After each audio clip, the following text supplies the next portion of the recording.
Ao que histórias assim encontram espaço para crescer. Tudo começa onde ninguém presta atenção. Há episódios em que as vítimas, mesmo quando percebiam algo errado, não encontravam forças ou condições para se afastar. Algumas estavam emocionalmente vulneráveis. Outras dependiam de seus agressores. Algumas acreditavam que o comportamento estranho era apenas uma fase. E em muitos casos, a própria sociedade contribuiu para a tragédia, normalizando sinais de alerta, minimizando comportamentos violentos, transformando falhas graves em meras excentricidades. Quando a empatia desaparece, ela não some de uma vez só. Ela se desgasta aos poucos, e quando finalmente desaparece, já é tarde demais para a vítima perceber o tamanho do perigo. A violência em muitos desses casos não ocorreu de forma rápida ou impulsiva. Pelo contrário, foi construída lentamente, como se houvesse uma escalada de frieza. Primeiro vêm as pequenas transgressões, depois atitudes que pareciam fora do normal, mas ainda toleráveis. Depois, atos que mostram claramente que aquele indivíduo já não reconhecia o outro como igual. E quando essa fase chega, o que vem depois é inevitável. O processo de desumanização é silencioso. Ele não faz barulho, não grita, não exige atenção. Ele simplesmente acontece, e quando alguém finalmente percebe, o pior já está em andamento. É difícil imaginar a ausência total de empatia até ouvir relatos de vítimas que sobreviveram ao inimaginável. Algumas dizem que o pior não foi a dor física, não foram os machucados, as agressões, nem a violência contínua. O pior foi o olhar do agressor. Um olhar vazio, sem raiva, sem emoção, sem qualquer sinal de humanidade. Um olhar que não reconhecia a dor do outro como algo real. Esse tipo de frieza não nasce do nada. Ele é um processo longo, um colapso interno da consciência que, quando finalmente se completa, transforma qualquer ser humano em algo que não deveria existir. Em muitos desses crimes, investigadores experientes relataram sentir um peso diferente. Eles descrevem a sensação de que algo se quebrou completamente naquela pessoa, algo que não pode ser recuperado. Em alguns casos, os criminosos falavam pouco ou não falavam nada. Mas era exatamente o silêncio que mais perturbava.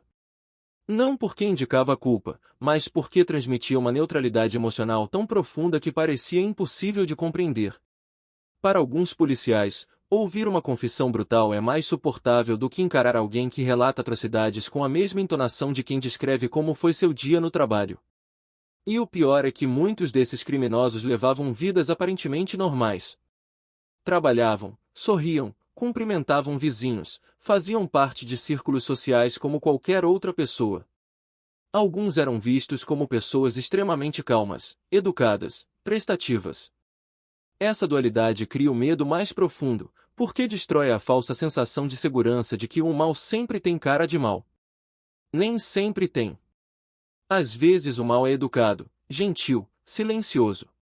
Às vezes o mal é uma pessoa que ninguém jamais imaginaria capaz do que fez. Há relatos de casos em que a violência se transformou em rotina, como se o agressor tivesse perdido completamente a capacidade de reconhecer qualquer limite moral. A dor da vítima não causava impacto. A súplica não despertava a culpa. A própria existência do outro se tornava irrelevante. E isso é particularmente perturbador porque expõe uma fragilidade humana que ninguém gosta de admitir. A linha entre o bem e o mal é muito mais fina do que imaginamos. A empatia não é garantida. Ela precisa ser construída, reforçada e mantida. Quando ela se quebra, o resultado pode ser devastador. Mas talvez o mais cruel desses casos não esteja apenas no ato em si, mas no que vem depois. Há histórias em que provas desapareceram misteriosamente, investigações foram conduzidas de maneira negligente, testemunhos foram ignorados, famílias pediram ajuda por anos sem obter respostas. Quando a empatia se perde nos sistemas que deveriam proteger, a dor das vítimas é multiplicada. O crime deixa de ser apenas um ato individual e se transforma em um fracasso coletivo. O agressor destrói uma vida, o sistema, ao falhar, destrói a esperança de justiça. As comunidades afetadas por esses crimes muitas vezes nunca mais voltaram a ser as mesmas. A sensação de segurança desapareceu. Pessoas começaram a desconfiar de todos ao redor. Relações foram quebradas. A ideia de normalidade deixou de existir. Casos assim criam cicatrizes profundas, cicatrizes que não aparecem em fotos, mas que permanecem por anos, às vezes décadas. É impossível ignorar o impacto emocional desses relatos. Há sobreviventes que carregam marcas invisíveis pelo resto da vida. O que mais os assombra não é a lembrança da dor, mas a memória da indiferença. A certeza de que, para o agressor, eles não significavam nada. Esse tipo de trauma não se cura com o tempo.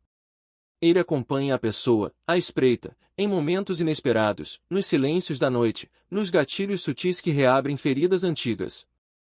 E então surge a reflexão inevitável: quantas dessas histórias poderiam ter sido evitadas? Em quantos momentos sinais foram ignorados? Quantas oportunidades foram perdidas para impedir que tudo chegasse ao pior desfecho possível? É fácil culpar apenas o agressor, mas a verdade é mais incômoda. Às vezes, a tragédia começa muito antes, quando a sociedade falha em enxergar quem precisa de ajuda. Quando normaliza atitudes que deveriam ser questionadas. Quando tenta justificar comportamentos que deveriam ser motivo de alerta. Essas histórias reais, tão perturbadoras, servem como espelho. Elas mostram o que acontece quando a empatia se rompe, quando o sofrimento do outro deixa de importar, quando o silêncio se torna cúmplice. São alertas, não apenas relatos do passado. E a pergunta que fica é: até onde podemos ir antes de perder completamente nossa humanidade? Se ao longo deste vídeo você sentiu desconforto, tristeza, indignação ou até mesmo incredulidade, isso significa que, dentro de você, a empatia ainda existe. E talvez esse seja o ponto mais importante. A empatia precisa ser constantemente reforçada. Ela não nasce pronta. Ela se constrói todos os dias, nas pequenas atitudes, na capacidade de olhar o outro não como um objeto, mas como alguém que sente, sofre, teme, deseja e vive. E agora que você chegou até aqui, eu quero saber, qual parte dessa reflexão te impactou mais?